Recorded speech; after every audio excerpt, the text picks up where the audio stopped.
Hello and welcome to Main Street Matters by Heart on Main Street, the podcast that goes the distance to celebrate independent retailers as the heartbeat of their communities.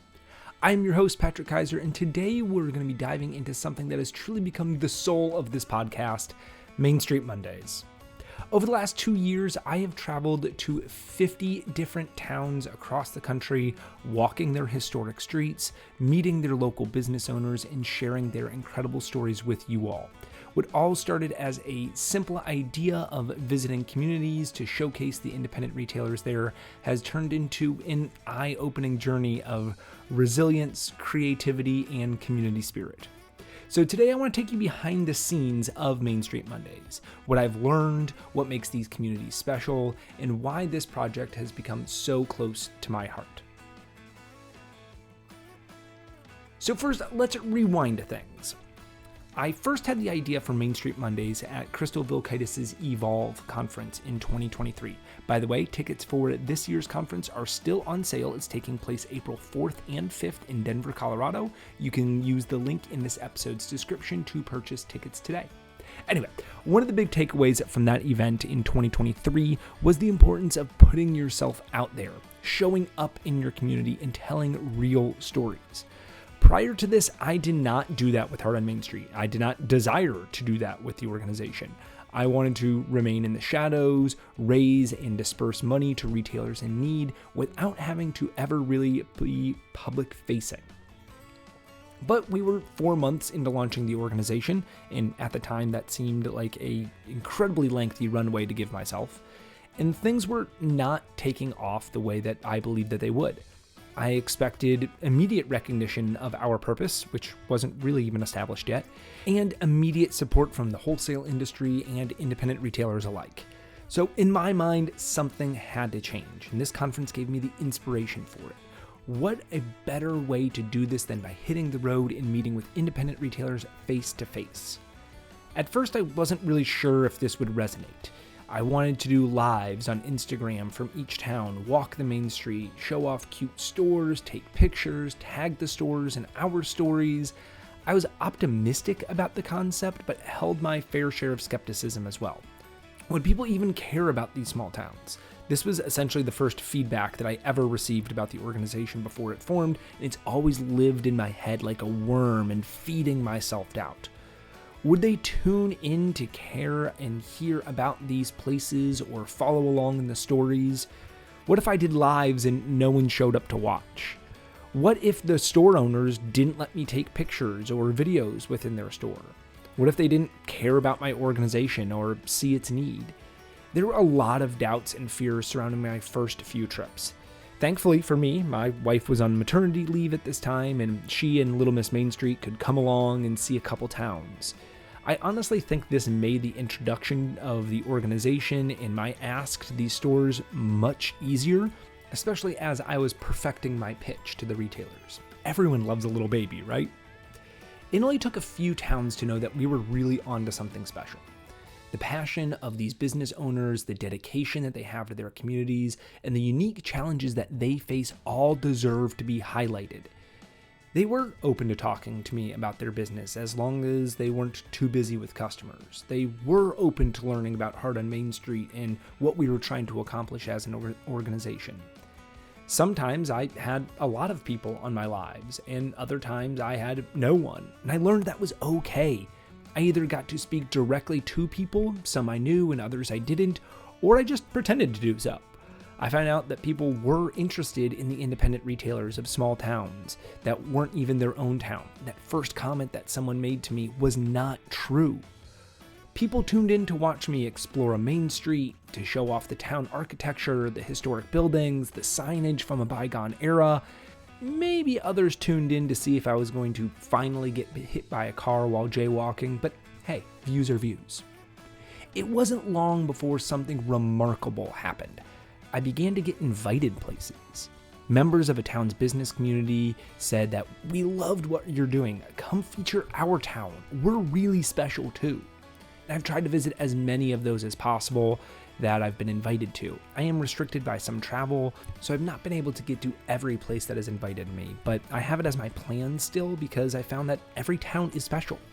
Every city has a unique element that makes it worth exploring, and the store owners all have their stories to tell. Every town has a story. Some are thriving, some are rebuilding, some are fighting to keep their main streets alive. But what I've learned is that the strength of independent retailers doesn't come from foot traffic alone. It comes from the people behind the counters, the ones that are pouring their heart and soul into the businesses every single day.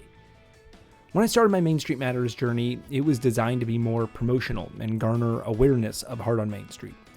However, much more was given to me throughout this process than I ever handed out. Each conversation with an independent retailer provided new insights for me and allowed me to take a look at the community and Main Street infrastructure differently. Like, one major assumption that I had made was that the communities that are part of the Main Street America network were somehow more connected, more planned or developed, and more cohesive than what they actually are. I assumed that under the umbrella of Main Street America and the corresponding state Main Street organizations, these communities communicated with each other and shared information with each other, best practices, that they were fed guidelines for success and were therefore more successful than communities that were not part of this large national network. However, I quickly found out that they were just as fragmented and separate as any other town organization, and that their success did not necessarily come from the ability of a centrally planned organization to provide them with a blueprint, but from the individuals and the business owners within that community that create their own success. Throughout Main Street Monday, my side project became to learn what makes a prosperous Main Street area. Why do some thrive and others do not? This is not an easy task. There's not a set standard of success, especially when you take into consideration the size of towns and proximity to other cities. Like, it would be logical to say that the downtown area of a community with 75,000 residents near a major city is going to be more successful than a community with 750 residents where the nearest stoplight is over an hour away. But this is not necessarily the case. Along the way, as I started visiting these communities, I recognized commonalities, and not just among the retailers, but also among towns.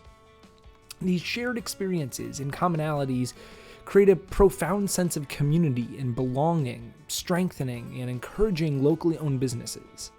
I realized that there were some common components these businesses and communities are doing or are not doing that strengthen or weaken and encourage locally owned businesses. So today, I wanted to take a deep dive on these ideas and tell you what I've seen and challenge you to bring some of them into your community as well. The first element is probably the biggest and most overarching, something that everything really comes from. Community support is everything. Towns where local governments, business associations, and residents actively support small businesses are the ones that see the most success. It's not just about shop local campaigns, but it's about real investment into the Main Street. This is a mindset in a community culture that has to be grown and fostered. You cannot just slap shop local stickers around and expect a community to follow suit. You have to actively work and grow that community so that it wants to support local businesses. Towns that flourish have this, and towns that do not have this rot. Everything stems from this idea, and every other point that I'm going to talk about goes into developing this culture and fostering its growth. My second point is about business development organization. Your participation in these as a retailer matters. Several types of organizations can be involved in making decisions for a business community. This might be a business development association, a downtown business association, downtown development associations, Main Street organizations, chamber of commerce, merchant groups. There's a wide variety of them, and they might go by different names, but all try to kind of solve a similar issue. There are differences between those groups and the purpose that they fulfill within each town. However, I've noticed that broadly, towns with an association or an organization like these set themselves up to be more successful. These organizations allow stakeholders to unite to plan for the business community. Here, events and festivities can be planned. During these meetings, they can decide what the area or the town needs and what aid can be provided, what grants they're going to go after. They can help market for businesses and act as one voice speaking up for the commercial businesses of the town. I believe it is crucial for retailers to participate in these organizations. Someone is going to be deciding how business will operate in your area. It might as well be you. If your community does not have an organization like this to support the going on of the downtown, start one. It does not have to be an official organization. I've been to towns where the merchants took matters into their own hands and formed a group by meeting at the coffee shop to talk.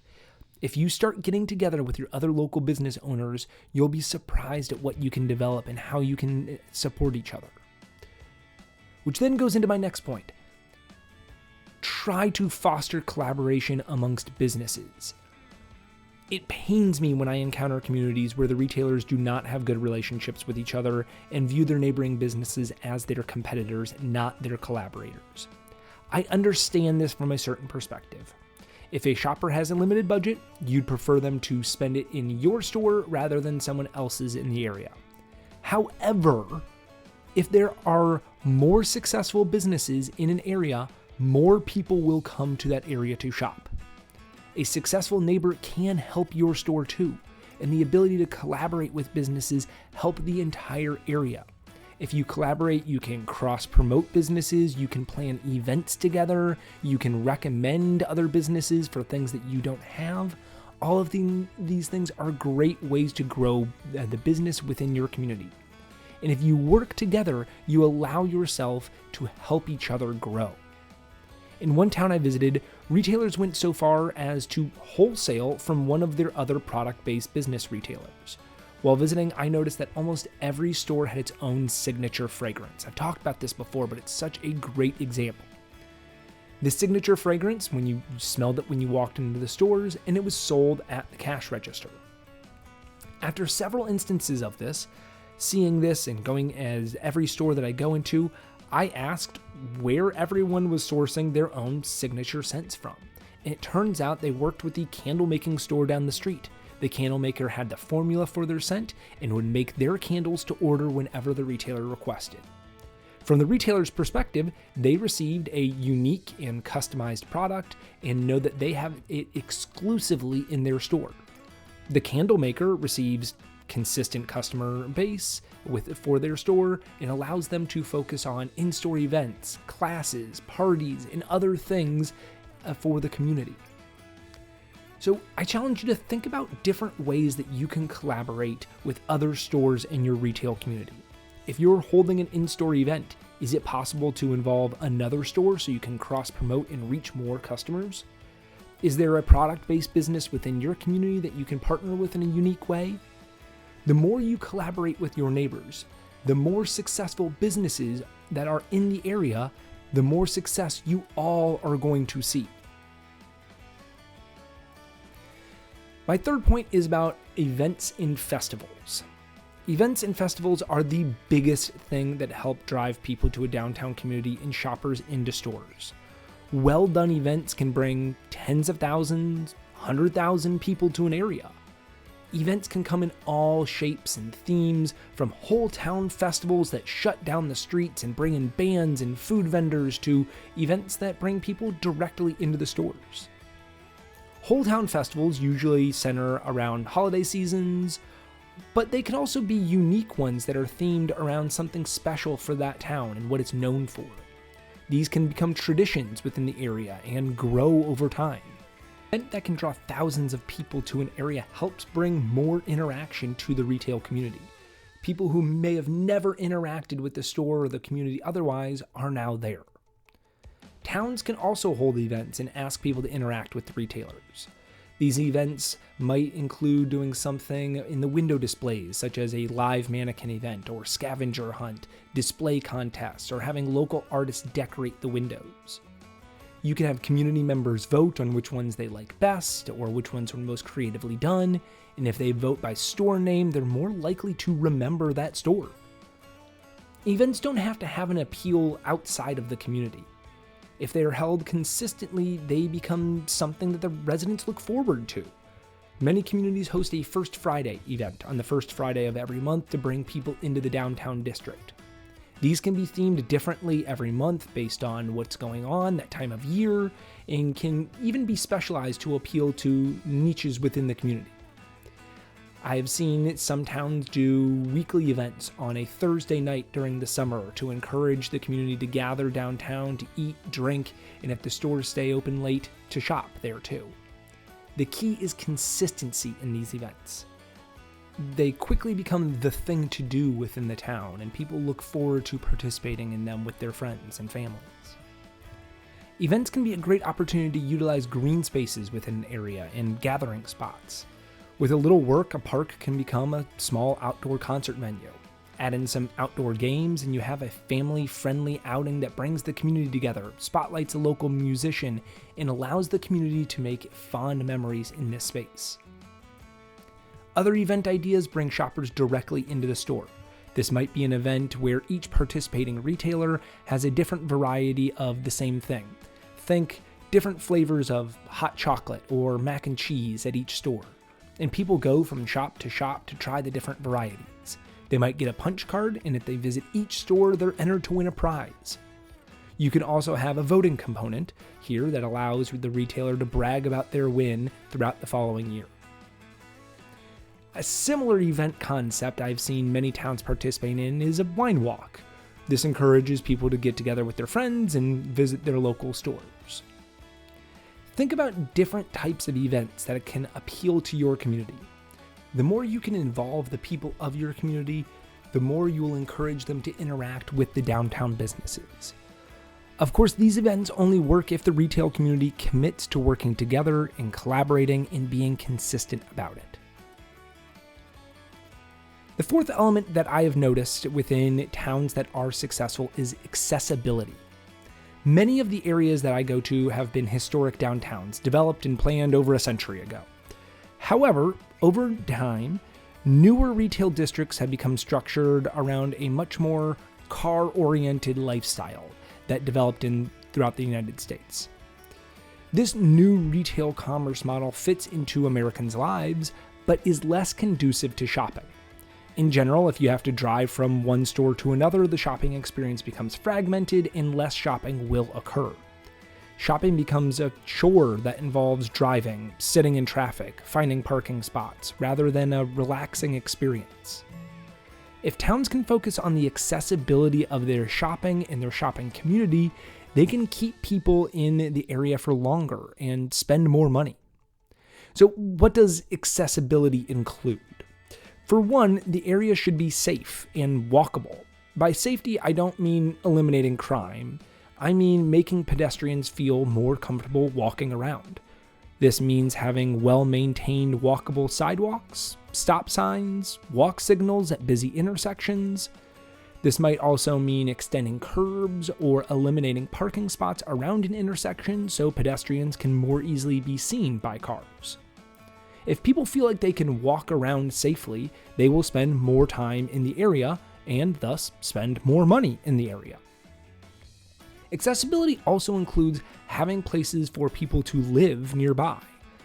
Understandably, building residences in an area is a more significant investment. However, the concept remains. People want to be able to live, eat, shop all in the same location. And that's more important to a younger generation now more than ever. The more accessible the shopping area is, the more time people will have to spend there.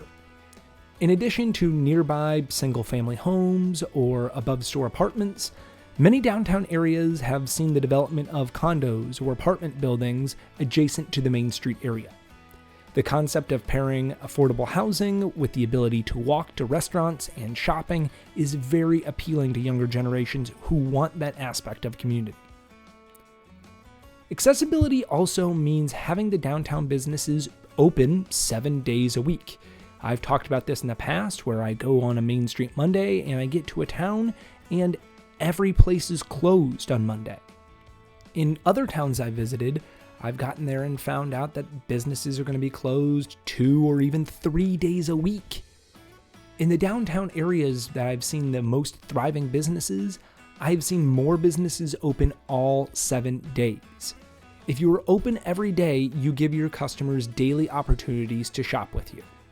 The business communities that try to find a slower day to close create a self-fulfilling prophecy. No one comes to a shop on that day because the stores are closed, but the store is closed because no one is coming for that day. If the whole area is consistently closed on 1 day a week, it will be closed almost 2 months out of the year. Think about that. If you just decided that you were going to close yourself down for 2 months out of the year, how would that affect your business? When you're closed, you miss opportunities to help your customers with their needs. Think about how accessible your shopping area is to customers. Is it walkable? Is it livable? Are the stores open for people to shop? You want to do as much as possible to encourage people to spend time in the area. If they spend time there, they're going to spend money there too. The next element that I have seen successful towns do that really set themselves apart is having town pride and promotion, and if not for the town, then for the state. As a person who's made it a habit of picking up a sticker from every town that I visit, this has been one of the most interesting learnings I have experienced. Some towns do a marvelous job at building and promoting pride within their community, but others don't even try. To do this, you do not have to be a big town. In fact, one of the most successful instances I have seen comes from a town of about 750 full-time residents. Just about everyone that I saw walking down the street was wearing something promoting the town. The town is on a lake and has a very good tourist season, but I've even seen people in states thousands of miles away wearing merchandise from this town. So how do they do that? Well, for one, they have it available to sell. Every store sold something with the town's name on it, whether it was apparel, tote bags, blankets, pillows, toys, or stickers. These weren't just your touristy souvenir items. They were good quality, fashionable products that represented the town well, and they were everywhere. It almost felt weird if I didn't get something with the town's name on it. They've made a concerted effort to promote the town to everyone that visits and everyone that lives there. People want to show off where they live and where they've been. If you make it available, people are going to buy it. I am always shocked when I cannot find any local products within a town that I visit. I see it as a missed opportunity. A similar concept is state pride. Some states do a much better job at this than others. Some states have pride built into their culture, whether it's because of the shape of the state or the state flag or the state motto or something unique about the state. If you have the fortune of living in a state with built-in pride or a built-in personality, lean into that. It doesn't have to be just the state university or the local college. It can be just state related. People want to feel connected to an area and will buy products that feature the state they live in or the state that they're visiting. I also strongly encourage retailers to carry and market products from your local area. The same people who like to shop locally also like to buy products that originate within the community as well. Shoppers want to know the story behind the products in your store. They want to know who made it and where it's from. If you can have a section of products that are locally made or made within 100 miles, you can have more intimate knowledge of those vendors and be able to sell those stories. Your customers will appreciate your effort to support local artisans and their ability to find unique local products at your store. So, do you celebrate yourself as a town? Do you show people what is unique and fun about your community? No one else is going to take the time to do that for you. But if you can demonstrate why you love where you live, others are going to love it too. A similar concept for my 6th point is to lean into your history. Is there something that your town is known for? And it can be the biggest stretch of known for that you can think of. Was there a famous person that used to live there or a unique event that happened there? What are you doing with those stories? Today, people are lonelier than ever. We crave connections. We want to be connected to a larger story, and your town's history is a great way to fill that connection. This can be a really good avenue to explore if you're having trouble creating a unique event or festival ideas. Have a Wizard of Oz themed event because one time Frank L. Baum rented a house in your town for the summer. Do a British themed event because Winston Churchill stopped off in your town on a speaking tour. Have a paper party to celebrate the paper mill that served as the basis of your town's economy for decades. What's a paper party? I don't know. You can just make it up. You can represent your history in unique ways that are more personalized for your community. This can also provide other festival opportunities that are not just based around a season or a holiday. As a town, you can also represent your history through events like themed movie nights that bring everyone together, or other activities that involve members of the community. The last commonality that I have seen successful towns do is having artwork and murals. Art can serve a multitude of purposes in a downtown area. At its most basic level, artwork beautifies the area. It can turn an ordinary brick wall into something to look at and appreciate, or an alleyway into something that's inviting. It can make people feel more welcome in an area and feel like they belong. Art can be used to show off the talent of local residents of all ages and through all mediums. I've experienced towns decorated by professional sculptors and muralists, as well as areas beautified by children from the local high school. Art has a place in the community and should be celebrated. Artwork is a great way to tell the history of an area and let residents and visitors know why this place is special. Statues of famous former residents serve as a reminder that greatness can come from anywhere and inspire residents to dream big. The subjects don't have to be renowned beyond the city limits. One city I visited essentially had a local Hall of Fame mural celebrating teachers, coaches, city planners, architects, editors of the local newspaper, and a wide variety of others who have made an impact on that community. Murals can also paint an image, pun intended, of what the town used to look like and give people a glimpse into how far the community has come. I always love seeing faded imagery of murals for bygone businesses. On one hand, it seems strange to have an advertisement for a store or a restaurant or a car mechanic that closed its door 40 years ago. But at the same time, it's like looking into a time capsule of what had been here before.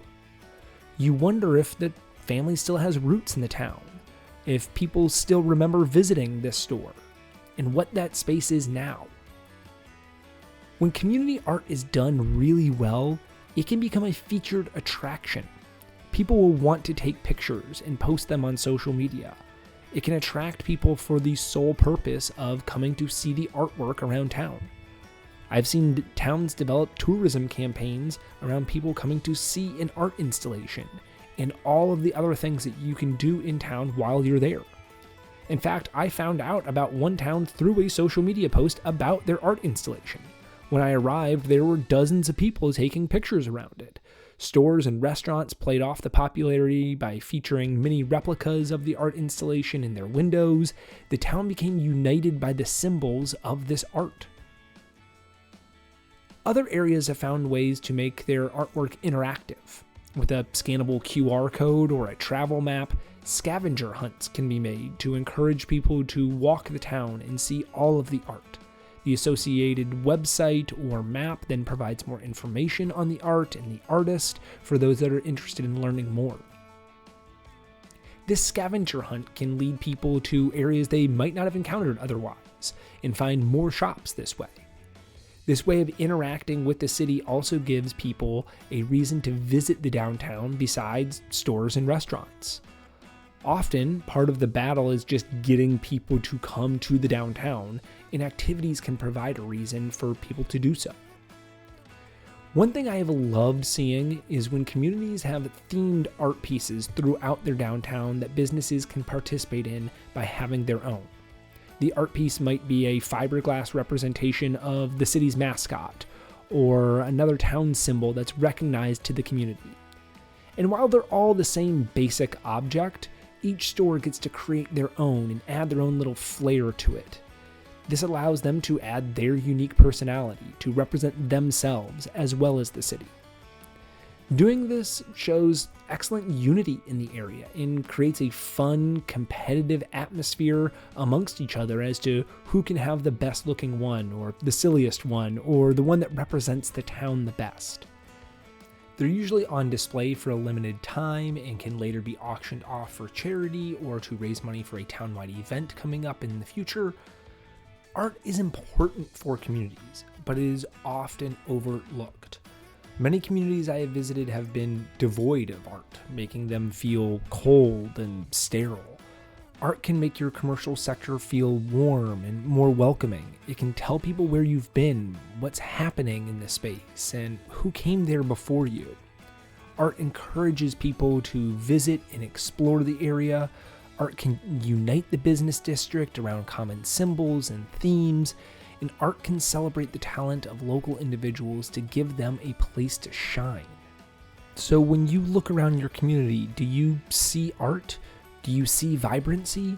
Do you see something that would want to attract people to come there and stay there and spend time? If not, advocate for it. Talk to your city planners. Talk to people in your community about getting art in there so that people will want to stay and support the retailers of the area.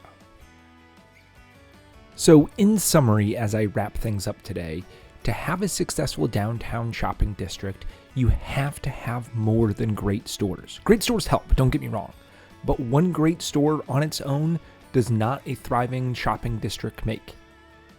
To see real long-term success in an area, it takes a concerted effort from many stakeholders. You have to create a culture within the community that wants to support your stores. You have to offer the community something beyond just eating, drinking, and shopping. You have to offer community. In-store events, town festivals, artwork, and town pride all offer the residents of your town and surrounding areas a sense of belonging. And the more a person feels like they belong somewhere, the more time that they will spend there. And then that same maxim that holds true for a retail store also holds true for an entire shopping district. The more time spent there, the more money people will spend there. And then the more money that is spent, the more the area and the local economy thrive. But this is not a one-person job. You alone cannot change the culture of your entire community. That's why it is imperative that you work together with your fellow merchants and business owners to develop that community, to make it somewhere where people want to be, to lobby the city to invest into your Main Street. We all want to see Main Street thrive, but it does not happen on its own. You must take the desire into your own hands and make it happen. I had planned to talk more today about my favorite Main Street Monday visits and what made them stand out and the retailers there, but I'm going to hold that for another day and leave that for this week. If you've enjoyed these stories or this advice, please consider supporting Heart on Main Street. We are a nonprofit, and every donation goes towards helping small businesses thrive, whether through disaster relief or education or direct support to them. Thank you so much for joining me today on Main Street Matters by Heart on Main Street. If you liked this episode, make sure to subscribe, leave a review, and share it with someone who loves small businesses as much as you do. And yes, I am trying out some new theme music for this episode. If you like it, let me know. If you hate it, also let me know, but do so politely. Until next time, keep supporting your local retailers and keep your heart on Main Street. See you next week. This episode was written, produced, researched, and edited by me, Patrick Keiser. For more information about Heart on Main Street, you can go to heartonmainstreet.org.